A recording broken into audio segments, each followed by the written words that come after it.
Bonjour à tous et bienvenue dans ce podcast Parcours de Collab. Nous vous invitons à la rencontre de parcours aussi riches et inspirants les uns que les autres, faits de passion, de reconversion, de chemins croisés qui ont tous mené à la petite enfance.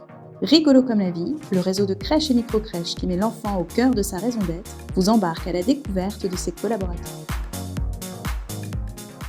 Merci Louise d'être avec nous. Avec plaisir. Est-ce que tu veux bien, avant toute chose, te présenter ?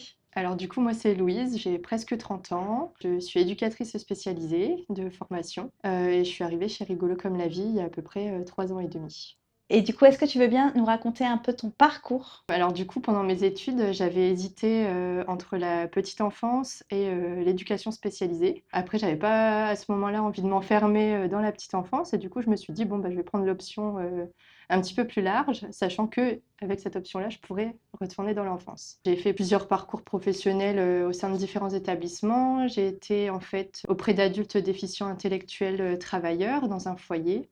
Ensuite, j'ai travaillé auprès d'enfants, adolescents et qui avaient des troubles du comportement. Et après, je suis arrivée en IME, donc en institut médico-éducatif, où je suis restée du coup 4 ans. Du coup, c'était auprès d'enfants à partir de 6 ans, d'adolescents et de jeunes adultes. Donc le but, c'était l'inclusion professionnelle et sociale, donc développer leurs compétences et les accompagner au mieux dans leur future vie professionnelle et sociale. D'accord. Et après, j'ai eu ma première fille et je me suis dit: «Ah bah, finalement, j'aimerais bien retourner dans la petite enfance».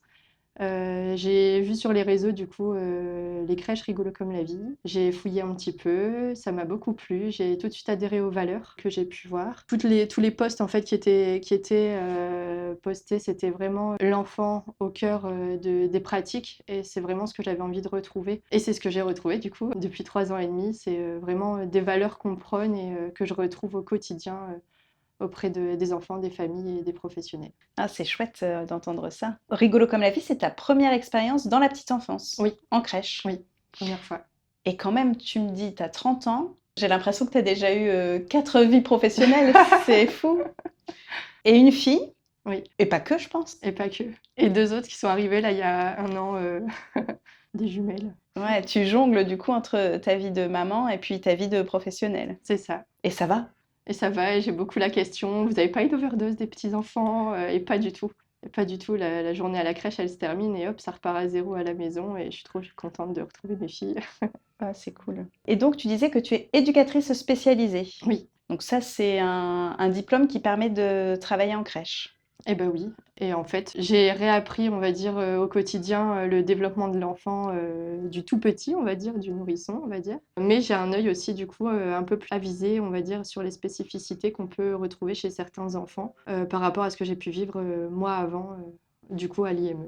Oui, complètement. Tes expériences, d'avant, elles doivent nourrir aussi l'accompagnement que tu apportes aux enfants ici? C'est ça et parfois aussi, pour les familles, Mmh. pour les orienter, vers d'autres partenaires. Et tu as toujours travaillé sur la structure de l'os? Alors j'ai toujours été à l'OS et après j'ai fait des petites missions temporaires, on va dire, ou à la journée en fait, dans d'autres crèches D'accord. pour découvrir aussi, d'autres crèches et puis, quand il y a des manques de professionnels, on est mobile en fait. OK. Et il me semble aussi que j'ai déjà vu ton nom passer sur, l'écriture du journal des parents? Alors ça, c'était juste avant mon congé maternité, donc oui, je me suis lancée là-dedans. Donc du coup, le Journal des parents, c'est un magazine, trimestriel qu'on écrit, en équipe pluriprofessionnelle sur des thématiques, liées à la parentalité, à l'enfance et aussi, pour répondre aux questions, parfois qu'on a, des familles. J'ai fait quelques réunions du coup, et en fait, ça permet de voir les réflexions, avec, d'autres collègues, d'autres, structures, d'autres professions aussi, puisqu'on a une vision globale. Tu reviendras du coup dans ce collectif. Oui.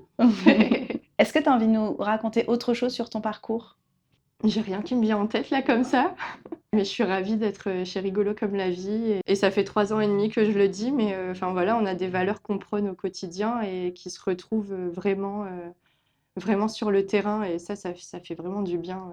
Ça nous fait chaud au cœur à chaque fois qu'on entend ça parce que tu es pas la première, à rebondir, en Ah répondant ouais, ça OK.